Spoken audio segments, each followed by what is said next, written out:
नमस्कार, मैं परमिता स्वागत करती हूँ आपको द साइलेंट जोन में एक नई कहानी के साथ।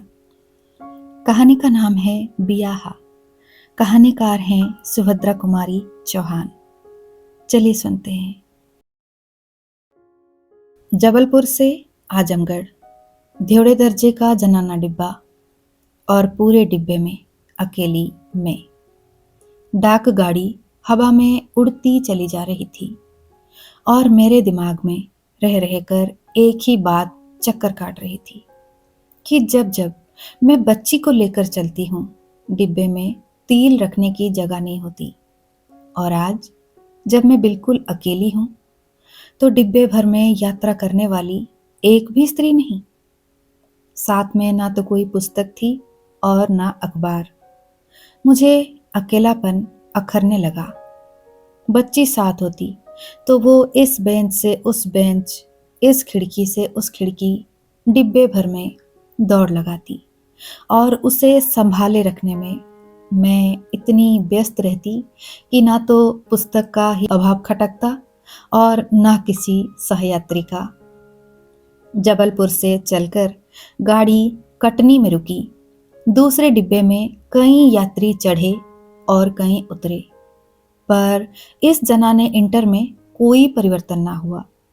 मैं जबलपुर से जैसे अकेली चली थी, वैसे ही कटनी से भी चली।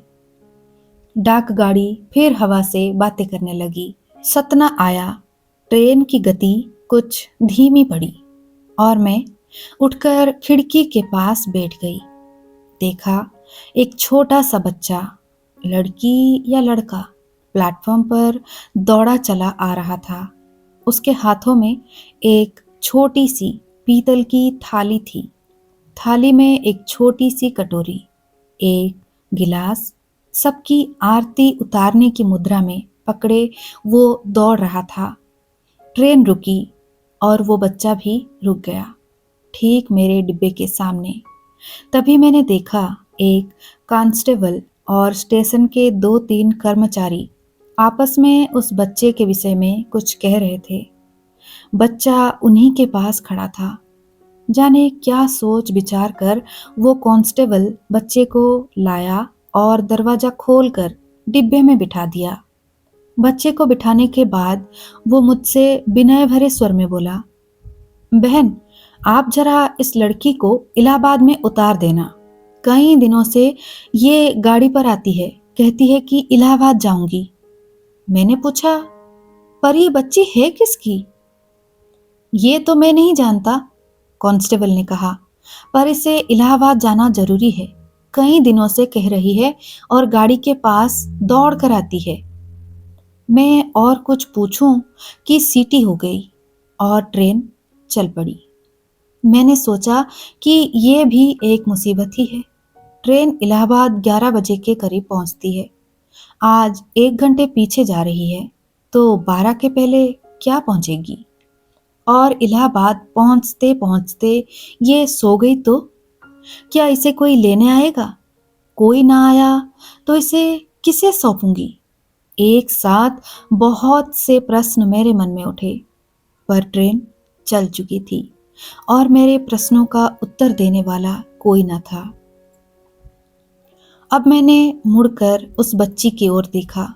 वो बेंच पर ना बैठकर नीचे एक कोने में सिमट कर बैठी थी। सामने थाली थी और थाली में वही कटोरी और गिलास। देखने में 5-6 साल से अधिक की ना जान पड़ती थी। मुमकिन है इससे कुछ ज्यादा भी हो, पर थी बिल्कुल ही बच्ची। कमर से नीचे आधी जांघ तक एक मटमैला सा कपड़ा लपेटी थी और कपड़ों के नाम से कुछ भी नहीं था। सिर के बाल लड़कों की तरह मशीन से कटे हुए थे। चेहरे पर विषाद की गहरी छाप थी और आंखों में एक प्रकार की करुणा मिश्रित गंभीरता। मानो इस छोटे से जीवन में ही उन आंखों ने इतना कुछ देख लिया कि अब कुछ देखना शेष नहीं रह गया। बच्चे स्वभाव से ही चंचल होते हैं, पर इस बच्ची की चंचलता जैसे उसके दुखों के भार से दब सी गई है। मेरी बच्ची और इस बच्ची में कितना अंतर था। ये गढ़ी हुई मूर्ति की तरह शांत और स्थिर बैठी थी। डाक गाड़ी उसी पूर्ण वेग के साथ दौड़ रही थी। पेड़, नदी, नाले, झाड़ियां, हरे भरे खेत, मैदान और पहाड़ सभी विपरीत दिशा में भागते हुए दिखाई देते थे, पर वो एक तपस्वी की तरह शांत और मौन बैठी थी। मैं उठकर उसके पास गई, उसके करीब ही बैठकर पूछा, तुम्हारा नाम क्या है? राम प्यारी, मेरी तरफ बिना देखे ही उसने जवाब दिया। और तुम जा कहाँ रही हो? इलाहाबाद। इलाहाबाद में किसके पास जाओगी?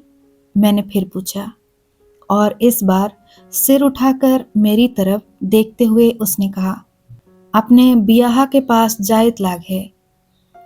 कितने आश्वासन और विश्वास के साथ उसने कहा, बियाह के पास। तो इसकी शादी भी हो चुकी है, इतनी कम उम्र में और बिल्कुल अकेली। मैंने फिर पूछा, तुम्हारे माँ बाप कहाँ हैं? मरी गए, उसी विकार रहित स्वर में उत्तर दिया। मरे कितने दिन हुए? और भी तुम्हारा कोई है? ढेर दिन भा, अस्पताल में बीमार रहन और खूब ही मरी गए। हमार ब्याह इलाहाबाद में है। और ये कटोरी, थाली, गिलास कहाँ से लाई हो? अपने घर से लाइन है, ब्याह के जायत लाग है, उन्हीं के घर ले जावे।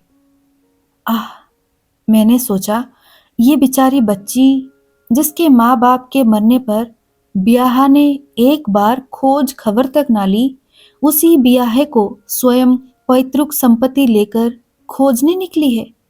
कितने आश्वासन और विश्वास के साथ जा रही है। मैंने फिर पूछा, इलाहाबाद में तुम्हारा ब्याह कहाँ रहता है? उसने फिर वही सादा सा उत्तर दिया, हुबही इलाहाबाद में रहत है। अब और मैं क्या पूछती। वो तो इलाहाबाद को भी अपने गांव सरीखा समझती थी, जहां इन्हें गिने 10-5 घर होंगे और तुरंत ही, नहीं तो घंटे आध घंटे में ब्याह के घर खोज लेगी।